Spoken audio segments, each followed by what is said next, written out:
All right, welcome to The Explainer. Step inside the boardroom, take a seat, and let's get straight to business. Today, we are treating your Cambridge AS and A-Level Arabic Paper 4 exactly like a high-stakes client brief. We're breaking down the precise anatomy of what examiners, or in our world, the senior partners, are looking for to award that highly coveted 22 to 25 exceptional mark band. I'll be acting as your managing director today, and my goal is simple.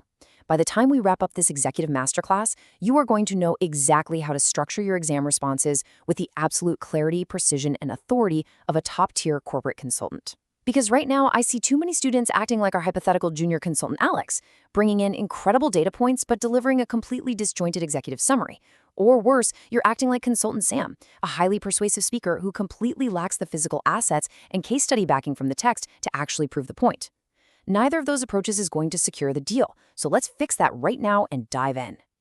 Here's our agenda for today's pitch preparation. We'll start with 1, the exceptional standard, then move into 2, core cognitive domains.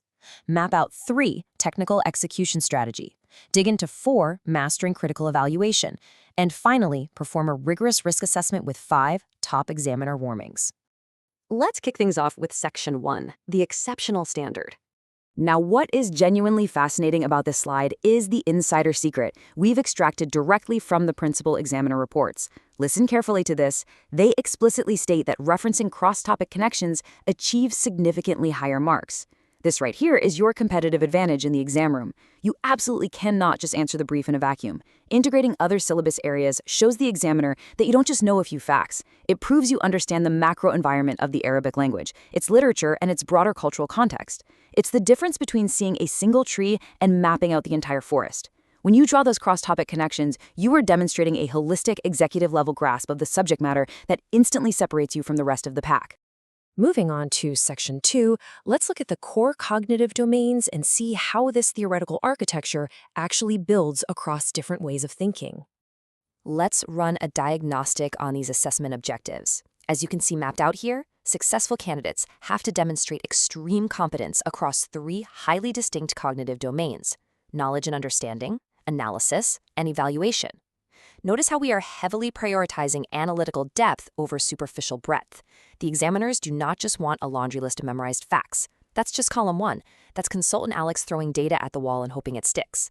They want you to analyze how those facts interact, which is column 2. And then absolutely crucially, they want you to weigh their overall significance in column 3. This is where you actually close the deal. If your proposal only hits that first column of basic knowledge, you are literally leaving top-tier points on the table. You have to push your thinking all the way through to evaluation. So how do we practically apply this theoretical framework in the pressure cooker of the exam room? We need a standard operating procedure. Welcome to Section 3, Technical Execution Strategy. Okay, we need a crystal clear procedural framework, and I love a good memory hack. Remember the acronym DESVP to walk through these exact steps. Step 1, deconstruct the question. What is the client actually asking for? Step 2, extract relevant data from the stimulus texts. Step 3, select your analytical framework. Step 4, execute with clear notation. Step 5, verify your results. And Step 6, present with correct terminology. Following these exact steps provides you with a rock-solid structural methodology. And here is where you have to align your syntax with the Peel formatting matrix: point, evidence, explanation, link. If you don't link your evidence back to your initial point, your entire structural strategy falls apart. Before we look at this massive examiner alert, let me pause the deck for a quick mid-video CTA. To ensure your academic portfolio remains highly competitive, you need to subscribe to our channel, Ace the Exams, at the handle @AceS_the_Exams. Make sure you enable notifications so you never miss our weekly consulting insights. Okay, let's get back to the pitch. Look at the crucial point on this slide, the method mark strategy. The examiners are literally alerting us that students bleed marks by hiding their process. Think about it.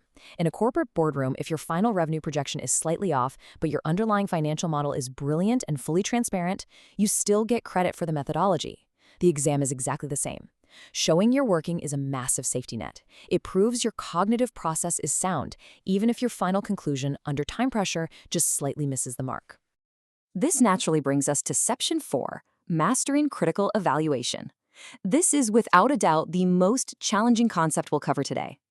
It's one thing to confidently say you know the facts, but how do you actually demonstrate to the examiner that you are evaluating evidence at an exceptional level? Think about consultant Sam for a second. Sam can talk a great game, but how do you prove on paper that you aren't just summarizing the text, but actively auditing the information right in front of you?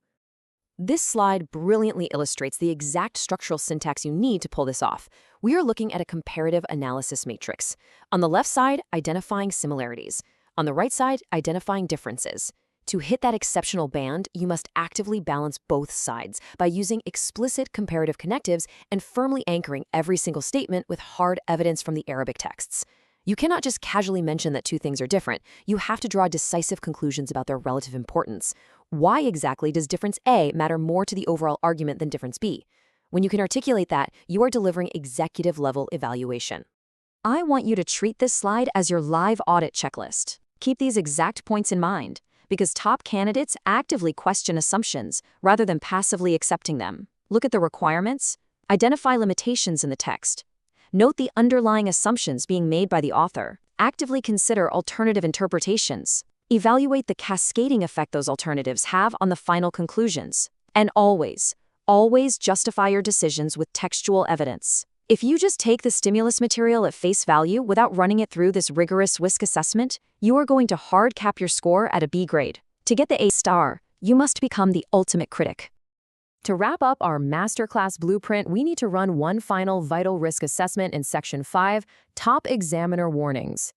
We have extracted these top 3 hazards directly from the principal examiner reports, so listen up. Number 1, answers are too vague. You need laser-specific details. Broad generalizations will absolutely sink your pitch. Number 2, forgetting strict format and presentation conventions. You have to double-check your headings, your terminology, and ensure your paragraph structures follow that Peel matrix we talked about earlier. And number 3, answers are not specific to the context given. This is the ultimate trap. If you give a brilliant, beautifully written answer to a question the examiner didn't actually ask, you get 0 points. Always ground your analysis strictly in the specific context of the stimulus material provided. So here is my final, provocative question to you as we close this boardroom session. You now possess the executive blueprint required to reach that exceptional 22 to 25 mark band. But are you going to merely memorize the facts like a junior employee, or are you going to step up and execute the method like a managing director? Apply these structural insights to your very next practice paper. Remember that your process earns you points, and ruthlessly push your evaluative thinking to question every single assumption. Before you go, make sure you finalize this deal by subscribing to Ace the Exams at the handle @AceTheExams. Hit that notification bell and drop a comment below with your current tier and your target subject. Class dismissed. I'll see you in the next explainer.